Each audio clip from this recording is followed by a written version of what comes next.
부천시 대장동 일대가 수도권 3기 신도시로 선정됐습니다. 부천에 얼마 남지 않은 개발 제한 구역인데 대대적인 변화가 예상됩니다. 정부의 신도시 계획 발표 중 단연 눈에 띄는 게 바로 교통 대책입니다. 부천에서 서울 중심지까지 30분 안에 연결하는 게 목표입니다. 경인 아라뱃길의 활성화 방안을 찾기 위해 전문가와 지역 시민사회 그리고 정치권이 한자리에 모였습니다. 이들은 아라뱃길의 공간 활용 방안을 집중 논의했습니다. 부평구 삼산동의 한 아파트에서 100세 어르신을 위한 잔치가 열렸습니다. 잔치에 참석한 주민들은 어르신의 장수를 기원했습니다.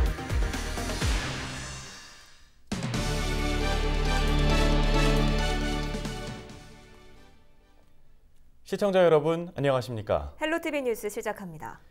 국토교통부가 7일 수도권 3기 신도시를 발표했습니다. 그 계획에 부천 대장동 일대가 포함됐는데요. 부천에 얼마 남지 않은 개발 제한 구역이었는데 대대적인 변화가 예상됩니다. 전현매 기자입니다. 오늘 3차 공급 계획으로 지방자치단체와 충분한 협의를 거쳐 28곳에 11만 호의 입지를 확정했습니다. 그중 330만 제곱미터 이상의 신도시는 고양, 부천 두 곳에 5만 8천 호이며 논밭으로 가득한 부천 대장동 일대. 여기에 원종동과 오정동 일부 지역까지 포함한 343만 제곱미터 대지에 주택 2만 호가 들어설 계획입니다. 국토교통부는 7일 이 지역을 3기 신도시로 지정하고 68만 제곱미터를 자족용지로 조성하겠다고 밝혔습니다.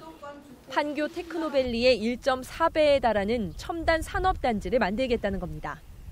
또 100만 제곱미터는 공원으로 조성하고 하수 처리장은 상부를 덮어 스포츠센터를 세우겠다고도 밝혔습니다.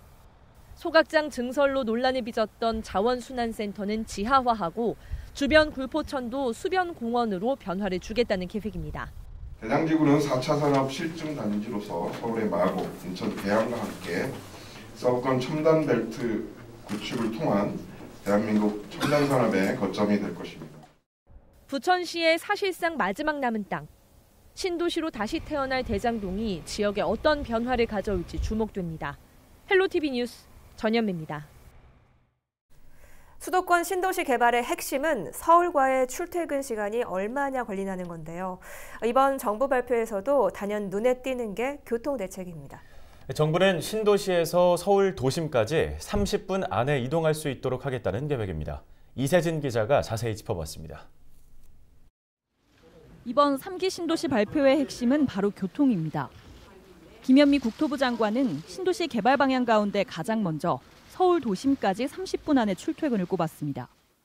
이를 위해 부천 대장지구에는 7호선 부천 종합운동장역과 김포공항역을 잇는 슈퍼 간선 급행버스, 이른바 SBRT가 들어섭니다. 특히 부천 종합운동장역에는 환승센터를 만들어 향후 BTX B노선과 SBRT를 연결할 예정입니다. 이렇게 되면 부천 대장 신도시에서 서울역까지는 30분, 여의도까지는 25분이면 이동할 수 있습니다. 부천 대장은 서울과 연접해 있는 등 서울 접근성이 양호한 곳입니다. 이러한 입지를 기반으로 지하철의 신설 연장, 슈퍼 BRT 등 교통 대책을 추진하겠습니다. 상습 정체 구간인 경인고속도로에 대한 개선책도 마련됐습니다. 정부는 서운 IC를 신설해 외곽 순환도로로 쏠리는 교통량을 분산시키겠다는 계획입니다. 또 계양 IC에서부터 광명 서울 고속도로까지는 경명대로를 신설합니다. 이번 정부의 주택 공급 정책의 특징이라면 광역 교통 정책을 동시에 추진한다는 사실인 것 같습니다. 이번 3차 발표의 대상이 된 지역도 지역이지만 이전에 2기 신도시 개발하면서 좀 미흡했던 광역교통 문제도 이번 기회에 좀 같이 신경을 써주셨으면 하는 바람입니다. 한편 인근 계양 테크노밸리에 이어 부천 대장지구까지 700만여 제곱미터에 걸쳐 신도시 개발이 확정된 경인 서남부권. 광역교통망 역시 눈에 띄는 발전을 이룰 수 있을지 관심이 쏠리고 있습니다. 헬로티비 뉴스 이세진입니다. 이번에 3기 신도시 개발 계획에 대한 주민들의 반응은 어떤지 궁금한데요. 취재 다녀온 전현매 기자와 얘기 나눠보도록 하겠습니다. 네, 전 기자, 일단 대장동 일대 104만 평이 이 신도시 개발 부지로 선정이 됐는데 이 대장동 지대가 거의 논밭이고 주민들이 사는 구역이 중간에 작게 형성돼 있잖아요. 이 주민들의 반응은 어떻습니까? 네, 사실 주민들은 지금 조금 혼란스럽다는 입장입니다. 왜냐하면 이번에 신도시 개발 구상안이 발표가 됐는데 그 안에 지금 주민들이 모여 살고 있는 그 주거지가 제외되어 있기 때문인데요. 네. 최근에 부천시가 대장동 산업단지 계획을 세우면서 주민들 주거지까지 포함해서 68만 평을 개발하겠다는 계획을 갖고 있었어요. 그런데 이번에 국토부 개발안에는 빠져 있다는 말이죠. 지금 그 주민들이 지금 살고 있는 저 주거지, 깜빡거리고 있는 저 주거지인데 그 부분이 지금 개발안에 빠져 있는 상황입니다. 예. 그래서 주민들은 우리 주거지는 어떻게 되는 거냐, 이렇게 되면 또 개발이 늦어지는 것 아니냐, 뭐 답답하다 이런 입장인데요. 직접 들어봤습니다. 그린벨트가 40년, 50년 이렇게 있는 도중에 지금 개발이 됐다. 근데 이 사람이 떠날 수는 없으니까 여기서 살려면은 어떤 혜택을 줘가지고 좀 같이 있는 사람들과 같이 살 수 있게 만들어 줄 거냐, 그거를 잘 해서 만들어 달라. 2006년도에 그린벨트 해제된 이후에 8만 평이 지금까지 13년 동안 아무런 변화가 없는 거죠. 그 와중에 오히려 오죽했으면 주민들은 차라리 그린벨트가 낫다라는 얘기를 했었어요. 왜냐하면 그린벨트였으면 원주민들은 일정 부분 주거 환경 개선할 수 있었는데 그동안 13년 동안 그 개발 행위 그 제한 구역이라고 해서 하다못해 집이 허물어져도 수선할 수 있는 근거들이 없는. 예, 우려 섞인 주민들의 목소리를 직접 들어보고 왔는데요. 그렇다면 이 부천시는 기존의 주거지들이 포함되지 않은 것에 대해서 어떤 입장을 발표한 게 있습니까? 한번 정리를 좀 일단 한번 해보겠습니다. 예. 현재 주민들 주거지가 제1종 주거지역으로 돼 있는데요. 2006년에 8만 평 정도 되는 이곳을 개발 제한 구역에서 해제하고 제1종 주거지역으로 변경하면서 이 도시개발 사업을 진행할 때 환지 사업으로 하도록 하는 조건이 만들어진 겁니다. 이 환지 사업이라는 것은 주민들이 토지를 보상받아서 정착하게 하는 제도인데요. 이번 신도시 개발 같은 경우에는 공동주택 특별법에 따라 추진을 하게 되는 건데 법적으로 환지 사업으로 추진할 수 없게 되어 있습니다. 포함이 만약에 된다면 원주민들이 이제 토지 보상만 받고 지역을 떠나야 하는 상황이 될 수 있다는 거죠. 때문에 주민들이 원하는 환지 방식으로 추진을 하기 위해서 제외했다는 게 부천시의 답변이고요. 주민들이 이 환지 방식 개발을 LH에 이제 위탁을 해서 하겠다고 하면 이번 개발과 연계가 되는 거고, 만약에 이제 이 지역에 대한 사업성이 지금은 이제 기존보다 올라갈 것이기 때문에 주민들이 사업자를 선정해서 자체 개발하는 방식도 가능하다고 합니다. 네, 원주민들의 주거 환경에 대한 부분도 좀 심각하게 고려해야 할 부분이 있네요. 또 그런가 하면 이 대장동 지역은 그동안 생태적으로 보존해야 한다는 목소리가 굉장히 높은 지역이잖아요. 금개구리도 발견이 되고 해마다 철새들도 오고 가는 곳인데 반대 입장도 만만치 않을 것 같습니다. 네, 그렇습니다. 지금 뭐 환경단체 등 시민사회는 대장동마저 이렇게 대규모 주거단지가 개발이 된다면 부천시에는 숨 쉴 공간이 없어진다, 이렇게 크게 반발을 하고 있는 상황이고요. 그동안 대장동 일부 지역을 산업단지로 개발하겠다는 그런 계획이 나왔을 때도 전면 백지화를 주장해 왔었거든요. 그렇기 때문에 이번 신도시 계획에 대해서도 부천의 환경적 조건은 지금도 열악한데 국가가 개선하려고 하지 않고 오히려 악화시키는 정책을 하고 있다, 이렇게 주장을 하고 있습니다. 이번 주에 관련해서 성명서도 발표하겠다고 하고요. 이에 대해서 부천시는 신도시 개발 부지의 지금 3분의 1 정도는 공원과 녹지로 조성을 할 것이고 굴포천 생태적 환경도 고려해서 진행할 것이기 때문에 전문가들이 제대로 된 방향으로 설계해서 진행해 줄 것을 기대한다, 이렇게 밝혔습니다. 예, 알겠습니다. 이 수도권 3기 신도시 개발 계획이 발표되면서 이 지역도 술렁이고 있는 분위기인데요. 앞으로 진행 과정을 저희도 계속해서 지켜보도록 하겠습니다. 전현명 기자 수고하셨습니다.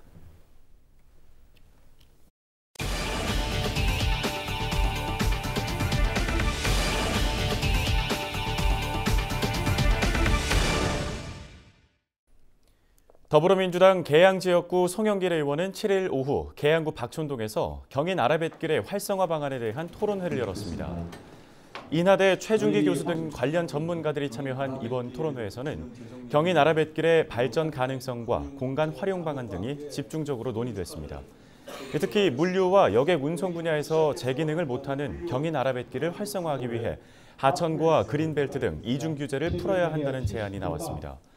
또 선박이 오가는 항만구역이라 수상 레저 사업도 불가능하다며 아라뱃길 주변에 야영장을 조성해 캠핑 인구를 불러 모으는 방안도 제시됐습니다. 지난 2012년 5월 정식 개통한 경인 아라뱃길은 핵심 기능을 제대로 수행하지 못한다는 비판이 잇따라 활용 방안이 원점에서 재검토되고 있습니다. 이에 따라 환경부는 지난 10월 경인 아라뱃길 기능 재정립 공론화위원회를 구성해 오는 2020년까지 개선 방안 연구 용역 등을 진행할 예정입니다. 지금 약 2조의 돈을 투입해서 만든 이 경인 아라뱃길 18km, 폭 80m, 깊이 한 6.5m인가 되는 이 엄청난 인프라가 현재 제대로 활용이 되고 있지 못하고 있습니다. 이 경인 아라뱃길이 이제 수변 관련 법도 이번에 통과돼 있고 그런데 여러 가지로 어떻게 이걸 활성화시켜 볼 것인가. 부평구 삼산동의 한 아파트에서 100세 어르신을 위한 잔치를 열었습니다.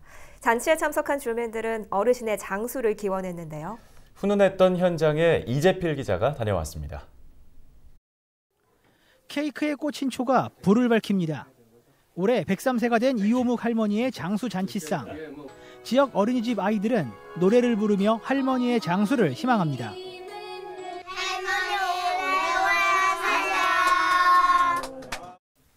103세임에도 정정한 이호묵 할머니. 이웃들은 이호묵 할머니의 건강함에 감탄합니다.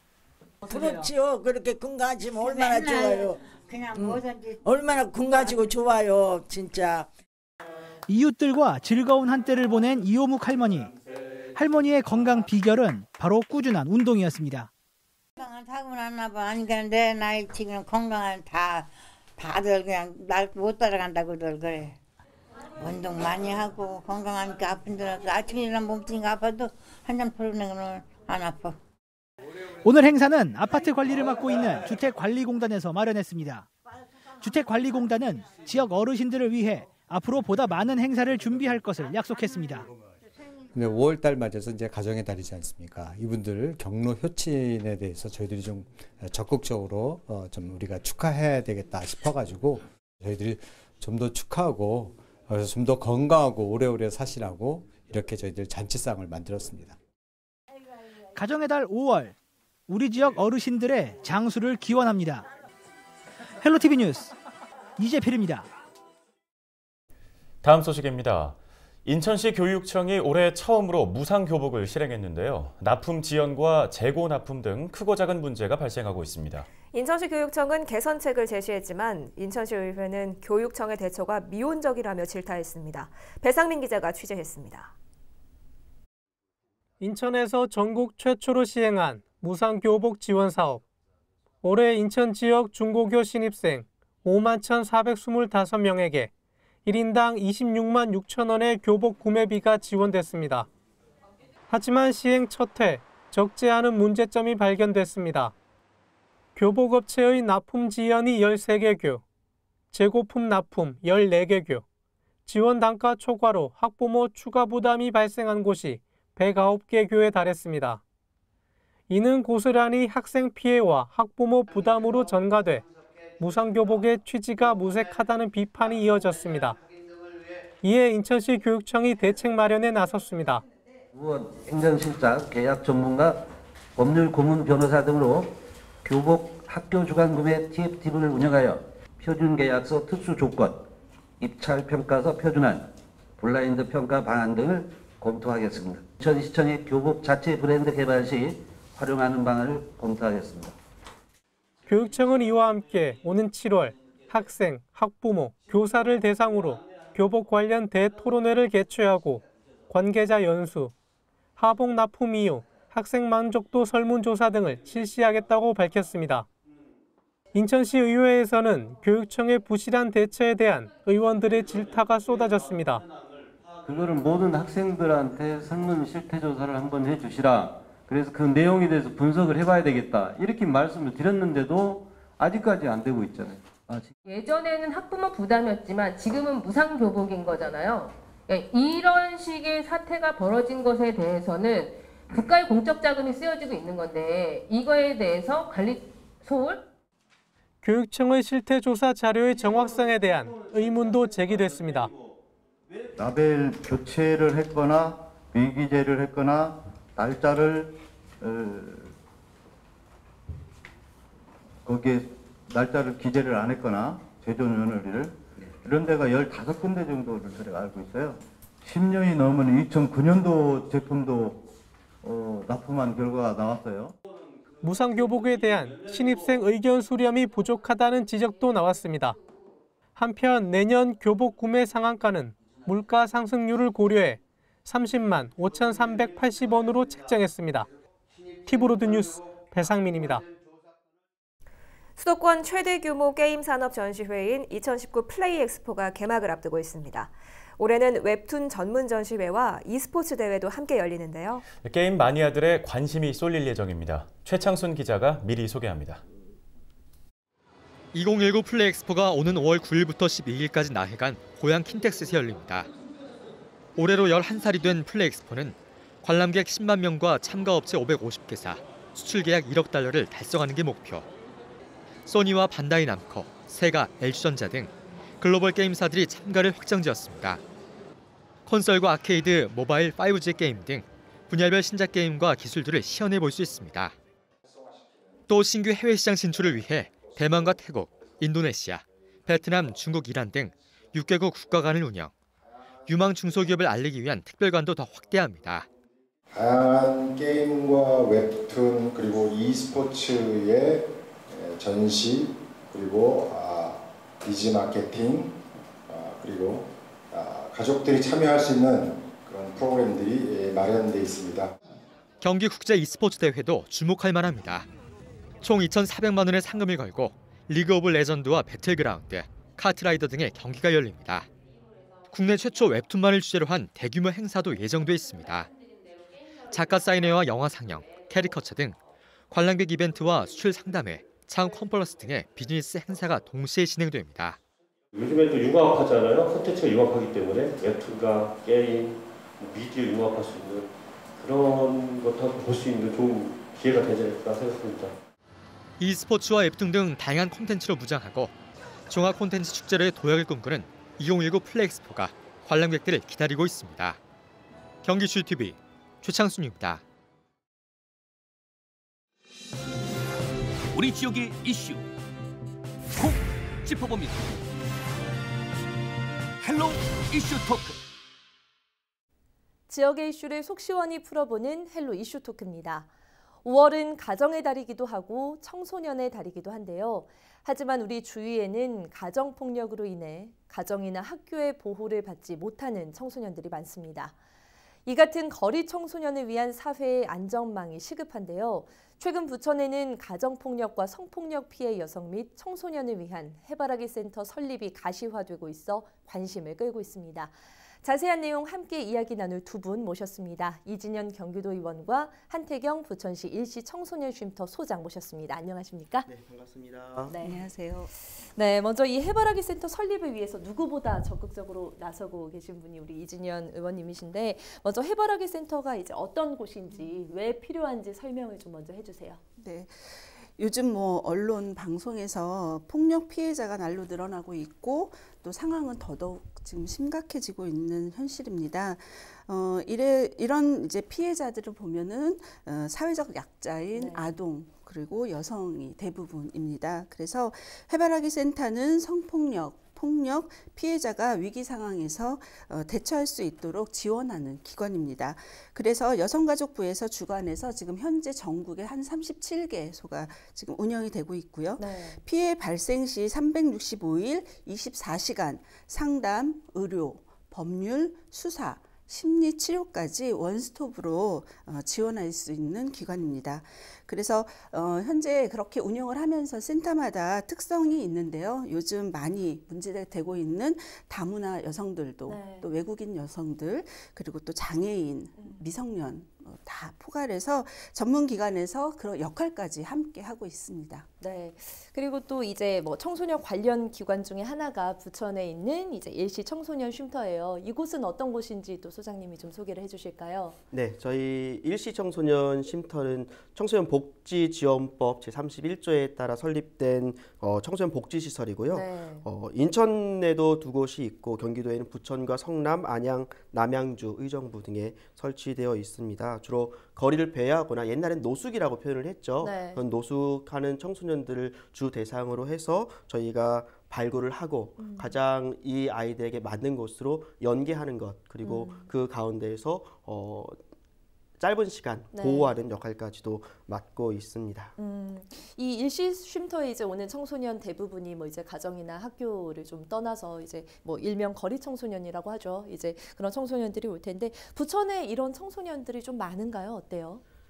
뭐 통계적으로 완벽한 수치를 말씀드리기는 어렵겠지만 네. 뭐 누구나 다 공감하듯이 부천역에는 그런 거리 청소년들이 많다라고 하는 것을 체감적으로 알고 있고 네. 사실 저희가 금요일에 거리 청소년을 만나는 사업을 하고 있는데 그때 방문하는 청소년들을 보면 상당히 다른 지역에 비해서는 밀집도는 굉장히 높다라고 하는 것을 알 수 있습니다. 네, 의원님이 이제 파악해 보신 바로는 좀 어떠신지 궁금해요. 현재 지금 부천시에서 학업을 중단하는 학생들이 1년에 한 500명 네. 정도 된다고 합니다. 네. 그리고 학업 중단 우리 학생들은 학교나 교육청에서 파악은 하고 있을 텐데요. 개인정보법 때문에 저희한테 이제 통계 자료를 줄 수가 없다고 하고는 있습니다. 근데 해마다 지금 가출 청소년, 학업을 중단하는 학생들의 연령도 낮아지고 그리고 빠르게 늘어나고 있습니다. 이유는 뭐 여러 다양한 이유가 있기는 하지만은요. 그래서 전문가들은 지금 현재 부천이 부쩍 지금 학교 밖 청소년들, 거리 청소년들이 늘어나고 있다라고 이야기를 하고 있습니다. 이유 중에 하나는 우리 지금 앞에 소장님도 나와 계시지만 별사탕이라는 그 쉼터에서 역할을 좀 다른 지역보다 좀 잘하고 있다. 대처를 1차 방어 대책을 좀 잘하고 있다라고 일반 전문가들이 말씀을 하고 계시고요. 네. 그리고 두 번째는 사실 부천의 입장에서는 썩 좋은 소식은 아니지만 우리 청소년들이 거주할 수 있는 숙소가 밀집되어 있고 그다음에 교통이 편하게 왕래할 수 있고 그런 면에서는 지금 부천이 집중 좀 모이는 경우가 있습니다. 그렇군요. 그 이제 소장님은 좀 일선에서 이런 이제 청소년들을 많이 만나고 계실 텐데 이 아이들이 이제 뭐 어떤 이유로 좀 가출을 하게 되는지 뭐 가정 내 어려움이 많은 건가요? 어떤 케이스들이 있는지 궁금해요.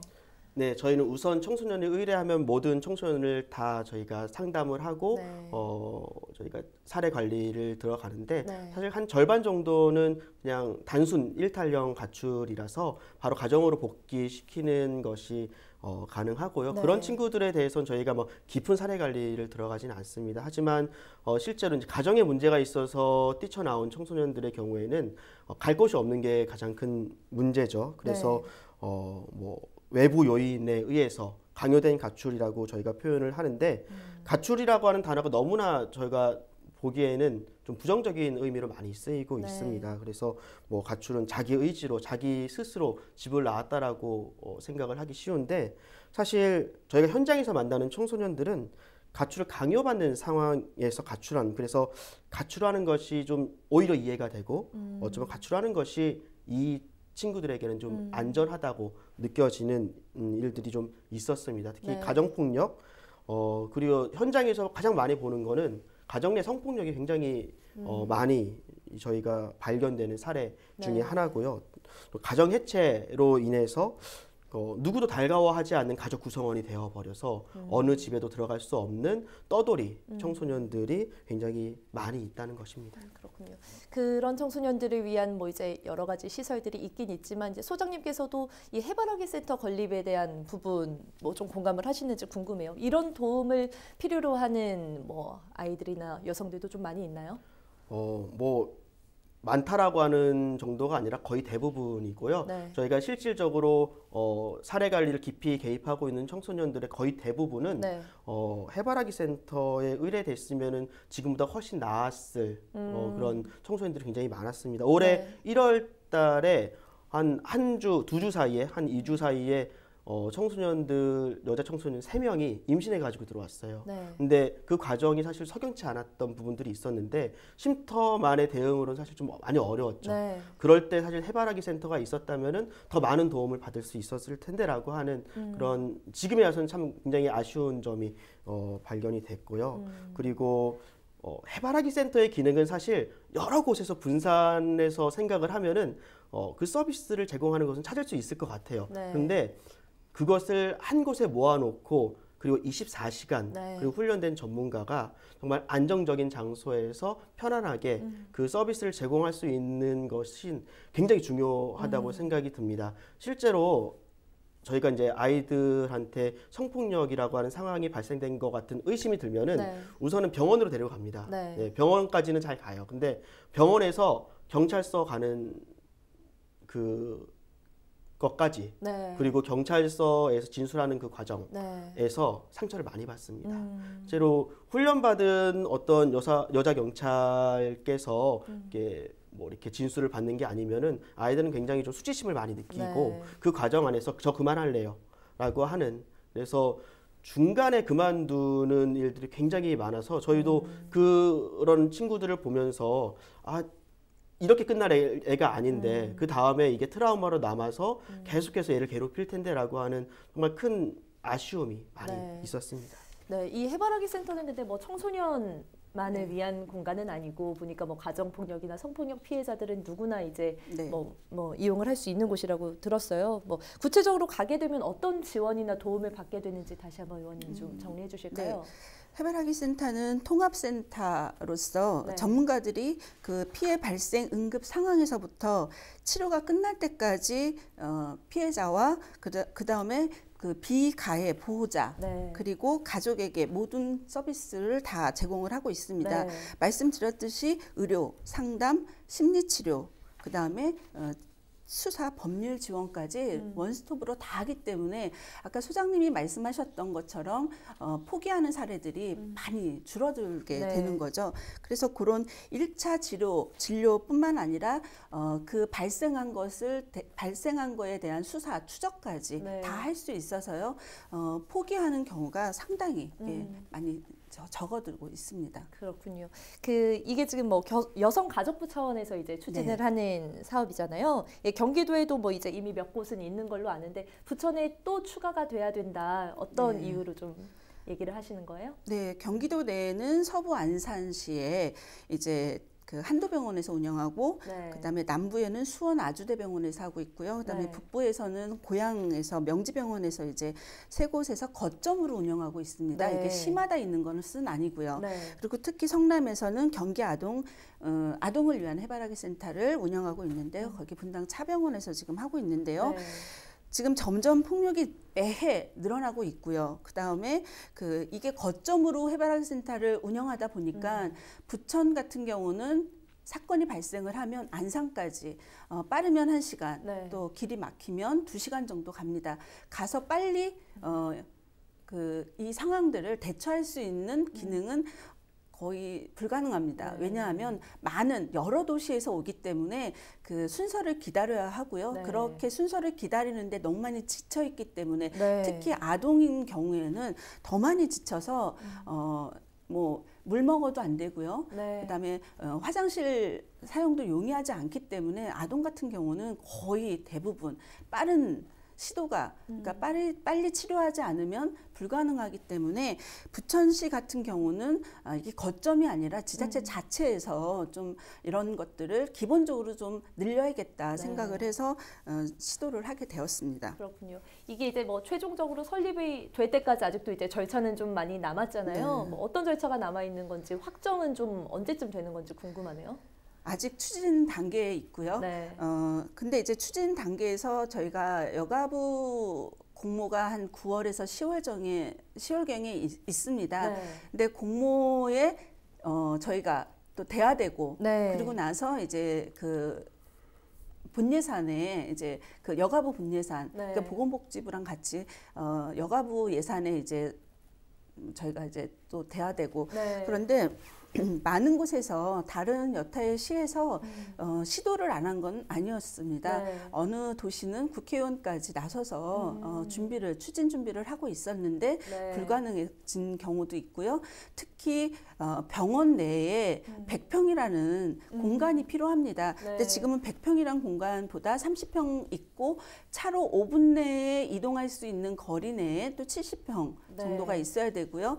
그리고 경찰이 상주해야 되고 의료진들이 있어야 되고 네. 상담 전체적으로 다 인력이 갖춰져야 하는 그런 부분들. 네. 그래서 병원에서 거부하는 경우, 경찰서에서 거부하는 경우 이런 경우 때문에 많은 다양한 곳에서 거부해서 설치하기가 상당히 어려운 부분이 있는데요. 네. 이번에 저희 부처는 남부경찰서, 경찰청, 네. 그다음에 원미소사 5정 경찰서, 네. 그다음에 특히 순천향대학교의 부천병원, 그다음에 부천시 그리고 경기도에서 많은 역할을 해주셔서 네. 여기까지는 잘 왔는데 10월에 있을 공모에 저희만 또 신청하는 것이 아니라 어쨌든 그 준비 과정은 철저하게 준비를 하고 있는데요.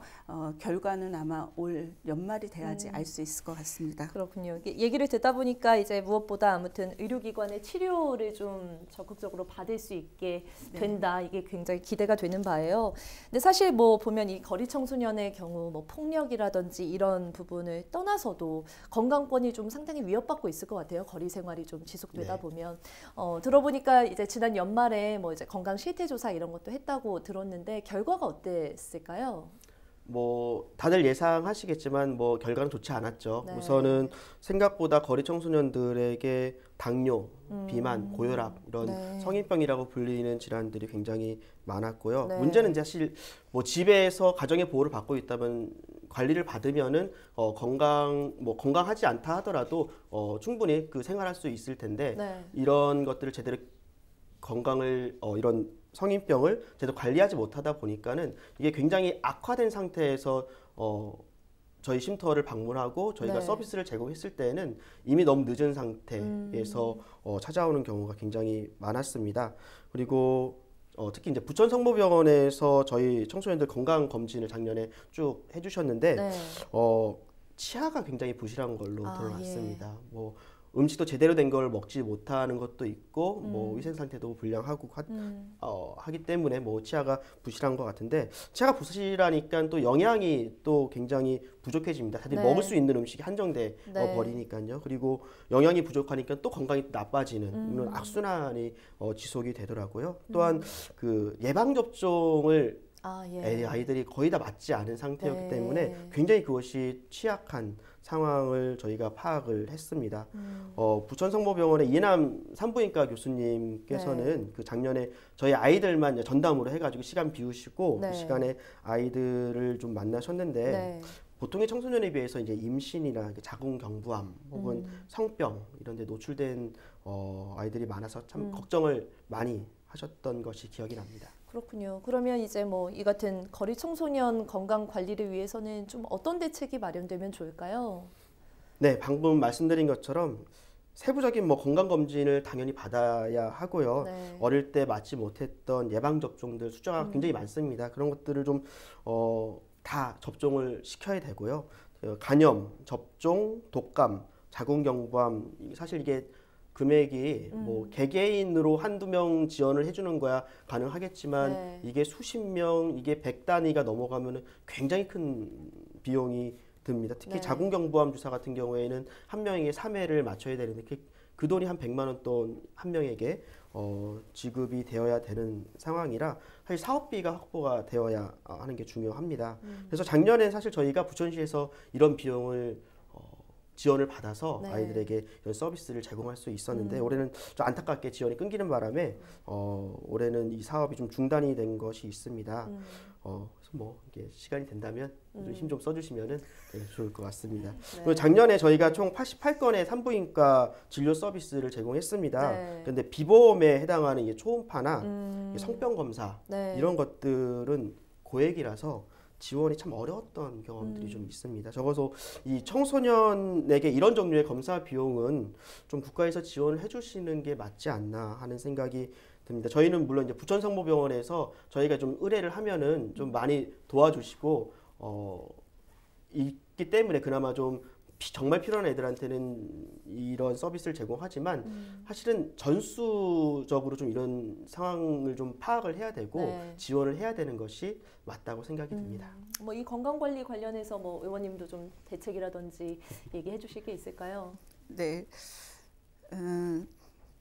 어쨌든 대책은요.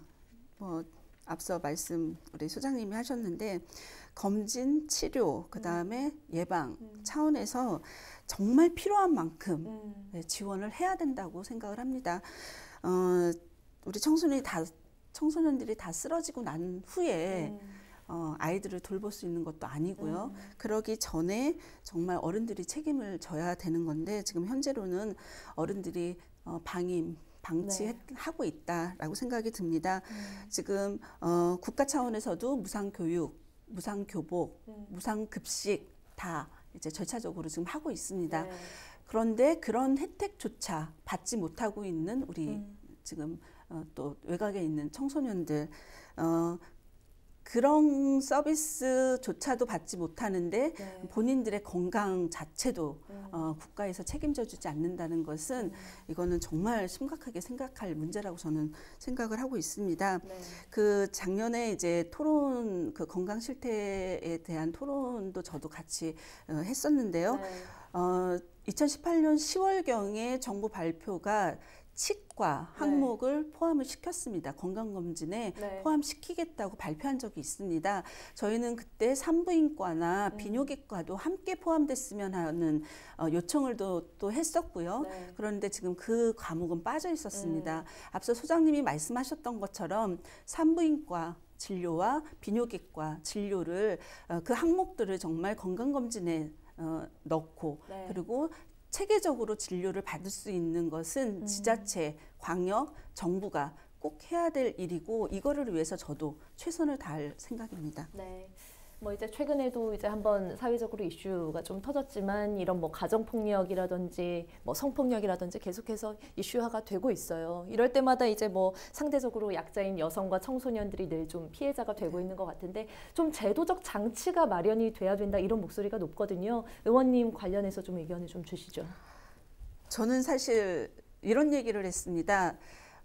피해자들이 늘 역사적으로 보면 숨어야 되고 도망가야 되고 시선들을 또 방어해야 되고 그런데 왜 그러면서 가해자들은 떳떳하게 살고 있고 아무런 죄의식 갖지 않는 저는 이것을 제도적으로 피해자가 도망가는 것이 아니라 피해자를 숨겨야 되는 것이 아니라 가해자를 교육과 치료와 그런 정말 이 시스템 자체를 좀 바꾸는 것이 어떻겠냐라고 경찰청에도 제안을 해보고 이제 법을 만드는 분들께도 제안을 했었습니다. 그러려면 너무 많이 복잡하다고 이야기하고 있습니다. 근데 저는 피해자가 숨고 도망가고 그러는 것이 아니라 가해자를 일단 분리시켜서 치료와 교육과 함께 문제 제기를 해결을 한다라면 좀 피해자들이 덜 살아가는 데 있어서 좀 용이하지 않을까라는 생각이 들고요. 그러려면 저는 전체적으로 법적 문제가 대두되고 있는데요. 법적 문제를 좀 거론할 수밖에 없는데요. 저는 그렇다 하더라도 시간이 걸리더라도 그 문제는 꼭 좀 해결을 해야 된다라고 생각을 하고 있습니다. 네, 소장님께서는 좀 어떤 생각 갖고 계세요? 작년에 경기도의 한 여자 청소년 쉼터에서 이런 의원님께서 말씀하신 듯 내용의 사건과 비슷한 일들이 좀 일어났습니다. 사실 청소년은 이 쉼터에 와서 자기를 보호해달라고 이제 들어왔는데 이 부모가 갑자기 나타나서 이제 이 애는 내 딸이다. 왜 너네들이 데리고 있느냐라고 쉼터에 대한 소송을 거신 거예요. 근데 거기에서 당연히 저는 쉼터가 자기가 할 명분이 있는 보호를 하고 있는 것이라고 생각을 했는데 보호자가 이겨서 그 딸을 데리고 가는 모습을 보면서 이게 법적으로도 그렇지만 그 끌려가는 청소년의 뒷모습이 마치 지옥문으로 들어가는 듯한 느낌이 좀 마음이 좀 많이 씁쓸하더라고요. 그래서 그런 부분은 사실 법적으로 좀 더 강력한 그 청소년의 의견도 굉장히 중요한 것이고, 또한 기관에서 보호하고 있는 곳에 대한 신뢰도 굉장히 좀 높여야 된다고 하는 생각을 했었고요. 특히 이제 아이들을 데리고 있다 보면 좀 입원이 필요한 경우가 있습니다. 근데 입원을 할 때 많은 경우 좀 저희가 부딪히는 것들이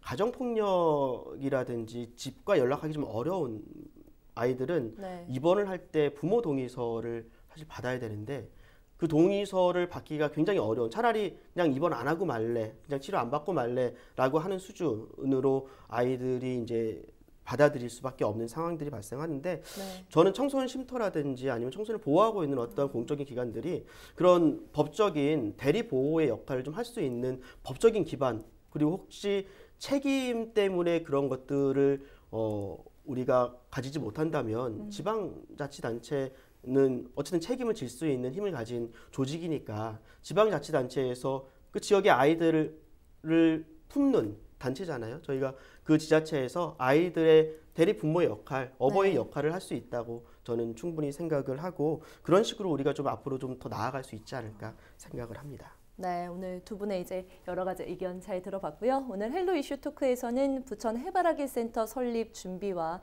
또 관련된 다양한 이슈들 짚어봤습니다.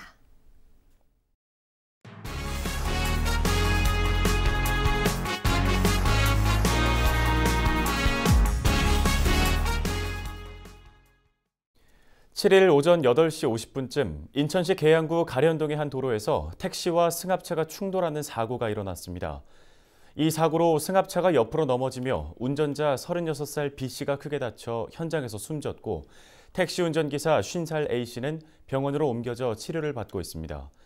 경찰은 1차로에서 비보호 좌회전을 하던 택시가 직진하던 승합차를 들이받은 것으로 보고 정확한 사고 경위를 조사하고 있습니다. 인천시가 오랜 난개발 지역인 계양 상야지구의 개발을 진행할 수 없다고 최종 결론 내렸습니다. 인천시는 상야지구 개발 기본계획 수립 용역을 통해 타당성을 검토한 결과 1조 원이 넘는 사업비 등 낮은 사업성으로 개발이 무산됐다고 밝혔습니다. 특히 인천시는 주민이 제안한 도시 기본계획에 반영된 상야지구 일대를 개발하는 안에 대해 공항과 차량기지 소음 등을 이유로 공공주택 사업 등을 진행할 근거가 없다고 판단했습니다. 이에 따라 계양 테크노밸리의 3기 신도시 발표 이후 인천시와 계양구를 잇따라 방문해 개발을 요구해왔던 주민들은 추가 항의 계획을 발표하는 등 반발하고 있습니다. 계양구가 주민들의 휴식 공간인 계양 꽃마루의 일부 토지를 매입할 계획입니다.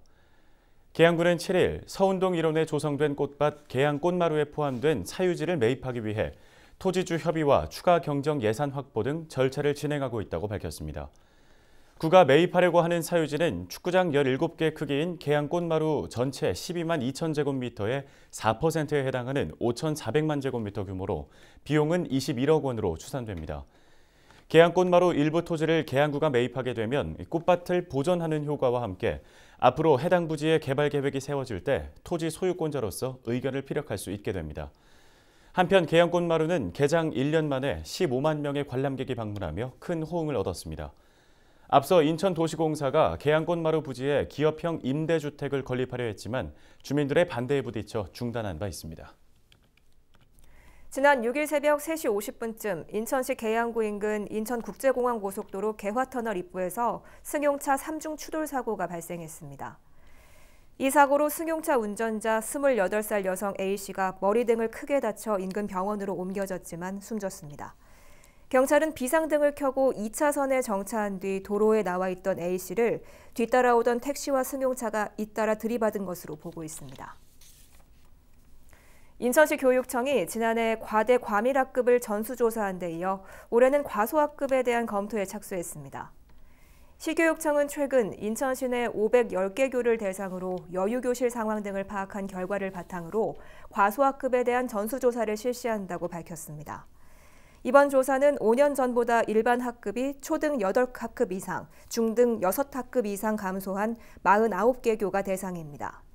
시교육청은 앞으로 여유교실 파악 등을 통해 학생 자치 활동을 늘리거나 주민 편의시설로 확충하는 등 원구도심 지역의 학교 활성화 계획에 반영할 계획입니다.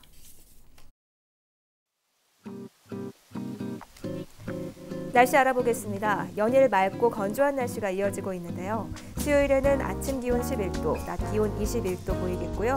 대기 확산이 원활해 미세먼지 농도 보통 수준 유지하겠습니다. 주간 날씨 볼까요? 당분간 뚜렷한 비 소식 없이 맑고 건조한 날씨가 지속될 것으로 보이고요. 주 후반에 되면서 다시 낮더위가 심해질 전망입니다. 전국 대부분 지역에 건조주의보가 발효 중인 만큼 불씨 관리 철저히 해주시기 바랍니다. 전국 날씨 보시죠. 서울의 아침 기온 10도, 강원도 춘천 6도, 전북 남원 5도 보이겠습니다. 오늘 준비한 소식은 여기까지입니다. 헬로티비 뉴스는 언제나 지역 주민 여러분 곁에 있겠습니다. 시청해주신 여러분 고맙습니다.